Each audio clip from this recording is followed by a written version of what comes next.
Hello everyone, my name is Ritesh Gupta and I'm watching the Pen Tester Guy. So today we'll be solving the first lab, that is accessing private GraphQL post, and we'll see what we have learned so far. If you haven't seen my video about the introduction of what GraphQL is and what is the relationship between the different components and what is a schema and the key terms you need to understand, you can go to the first video of this playlist.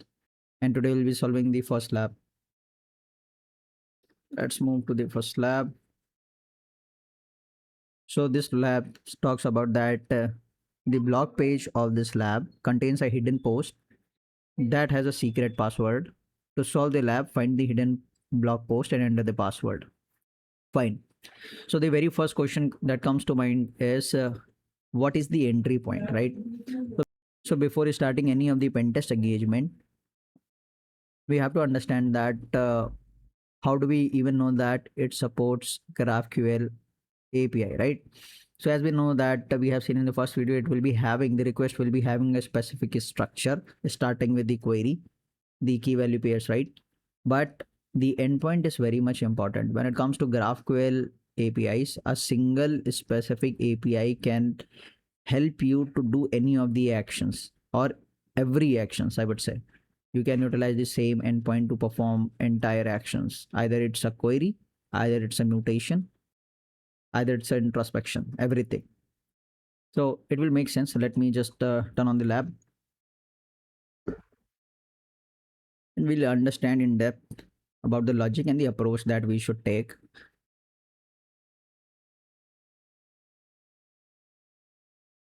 Okay, so our lab is turned on. Let me first take the domain to make it everything into scope and remove all the traffic.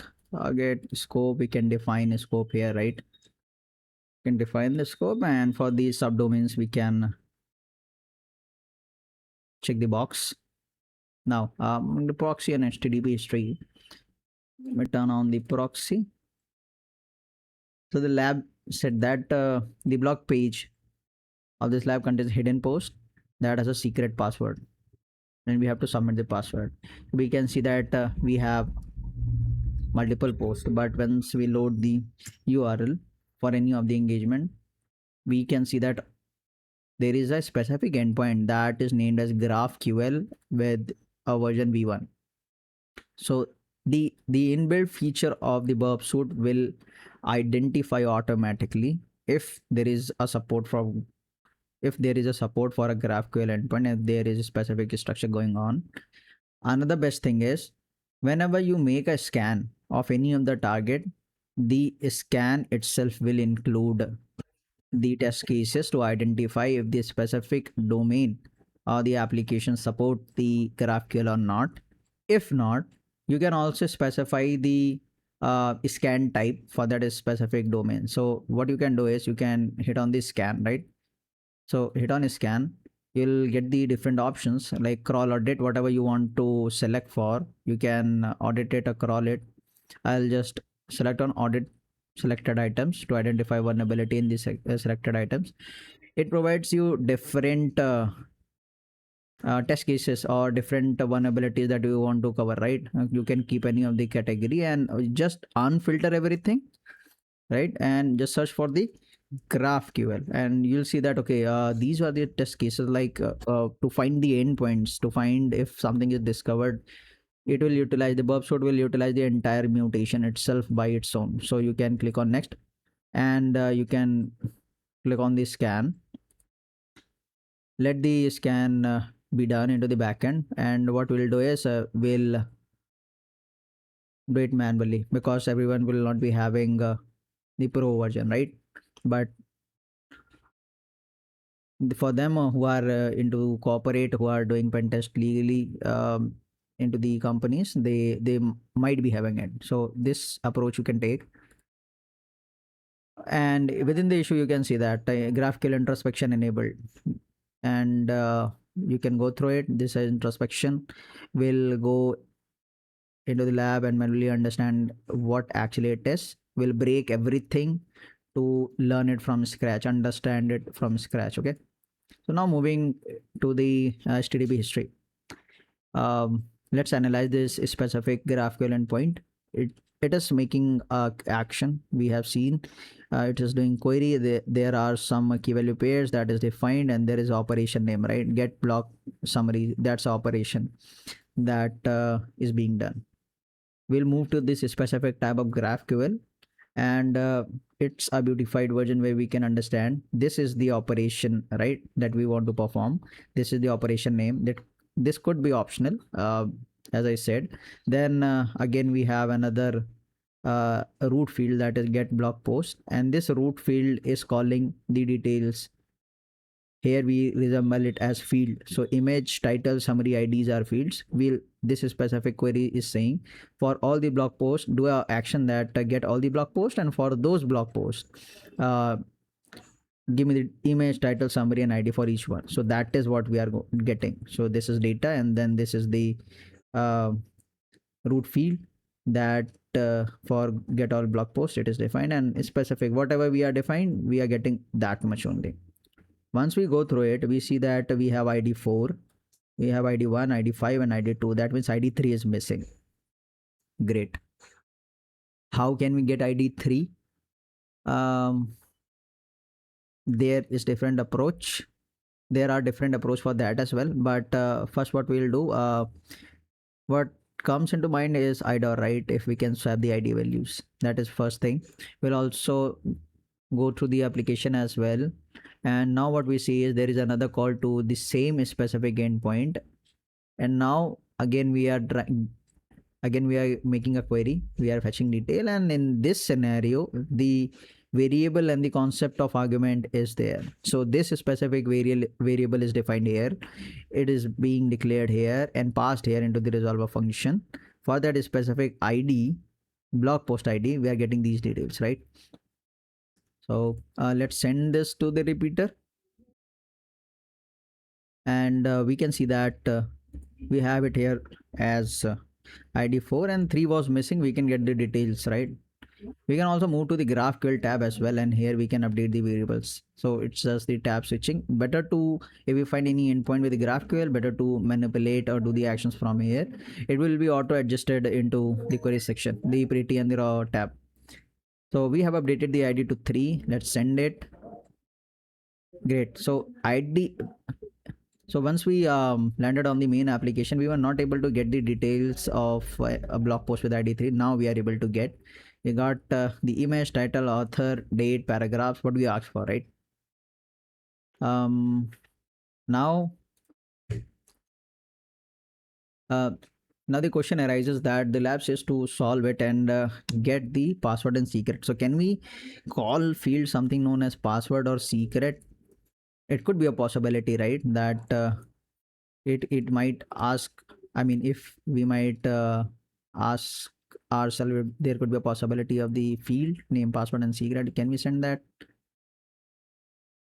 So now we get the error. This is one more concept when it comes to GraphQL, that the errors are kind of helping hand to us, and it will let us know that what sort of issue is there. It is basically for troubleshooting, but it will help us to understand more about the structure and what we are missing, what we are doing wrong. So here we are getting a validation error, and it is saying that there is no field known as password or blog post. There is no such field. Password and secrets, these are not a valid fields, we can't call them. Great. So now we got that hidden field, hidden blog post was having ID 3, but to move further, we need to get the secret. How we'll get that? Now the concept of introspection will come into picture, and that is very easy to perform. Let me duplicate the request.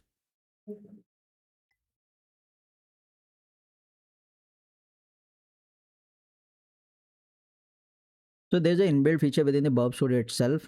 We can click on the right click on the request. We have a section known as GraphQL, and then we can set an introspection query. This is automatically set using the burp suite, right?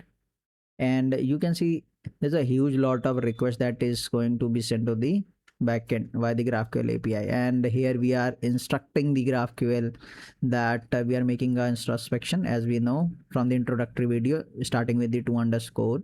We are trying to get the schema. We are saying that if there is a query type, tell me the name. If there is a mutation type declared within the schema of the API, that means the structure of the API has query, mutation, subscription, what are the different types, what are different directives, is there any fragment or not, and get me the type of the fragment itself, the what are the kinds, name, description, fields. That means each and every detail. So that is the introspection query you can utilize using the burp suite itself, and it is not limited to pro version. It is also applicable for community version as well. So we'll simply send the request.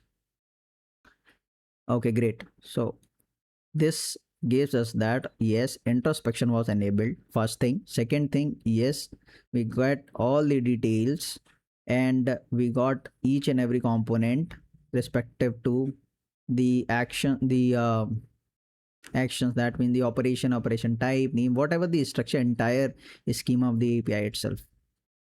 We'll again just go through some of the components to understand what it gives us. So we made a query. If there is a query type, yes it is, and we can see that it exists. Then mutation type exists, it says null, no. Then we see subscription type doesn't exist as well. Now with respect to the type, that means data type, we have different things, and we can see that there's a object type that is known as blog post, and it supports fields such as id, image, title, author, etc., right, date. Similarly, if we go back and we were trying to get the same details, image, title, author, date, paragraphs, but we were not sending the id, right? We were not sending the id, it was not giving us the id.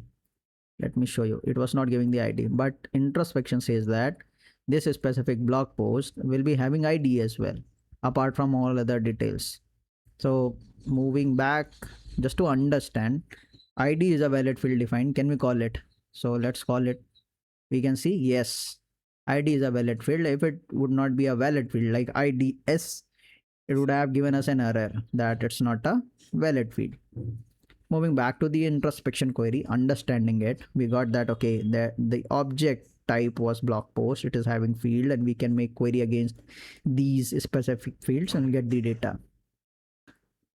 We understood these are the different kind of data types or different kind of values that needs to be passed through. Specifically for paragraph, we can see we have a type that is a list. So that is what that is how we understand that okay, if there is a query, that okay, we get the details. If there is a type, then what sort of data types are there? If it is an object, scalar, what are those? So we get to understand from the schema. Moving down, talking about this specific lab, we can see that there is something known as is private. Okay, and the type, it says that it's a scalar, kind of boolean. Moving down as well, we see that it's a post password. That means password or post. That is very interesting and could help us, right? It's a query as well, it's an object as well, and the value that got passed here was an object, right? Because we are getting these details for the object blog post. If we go above, let me search the blog and see blog, right? It was an object having fields id, image, and all, and for that specific object we got the details. So we need to pass the object here itself instead of fields, but those fields are also objected. I mean, each level is a field of a type itself. So we have passed the blog post. The structure says that we can call the object in it. We can call the object. Let me copy this resolver function get blog post to make you understand better about this structure. We'll again go to introspection, click on get blog post. Now let's understand this. It's an object type, we can make query on it. It's a type of query. It has a field get blog post that we did. Then it has to have an argument, fine, that is id, and it is not null, that means we have to pass it. Then within this get block we can see that there is a type defined block post, right, and it is an object, so we have to pass the object. That is what we passed here, block post as an object, and that object had field. So under the get block post we had the block post, right, block post, and since that was an object we passed the field that were defined within this object. Okay, so these were the fields id, image, and title, and for that we get the details, right. Now moving again back to introspection and to the password that we saw recently, post password, it's a type under the object itself. It doesn't require any arguments, and we can simply call it. So can we call it within this saying block post password and make query? It's into the end. So great, we got it. So this is how we understand what are the queries that we can make and the specific root function supports. So we got post password, and that is what we wanted, right? Since it was hidden under these private, we were not able to get that, or so this is what we wanted. We'll just copy the post password, and we'll submit the solution to solve this lab. So this specific lab clears the base that how we should approach for GraphQL API vulnerability. That means the entry point, and how we can utilize the burp suite inbuilt feature. What is the introspection? How we understand the schema itself when we go through each components. What are the defined fields that are required to be passed, and how and what is the relationship among these different objects, like the get block post is the operation type, right, where we declared it was an root field that we did get block post, under which we have to define a object type, and that object type will be having some fields, so we have to define those, we have to declare those specific fields for which we want to get the details. So this is the relationship, and this will get complex but easy since we understood that okay, this is how everything gets related, and we have to dig and relate to get the details that was not intended to be received, right, on the very first place, or to perform action that was not intended. So next, that's all about this introductory lab. We'll be moving to the next lab, and see you in another video.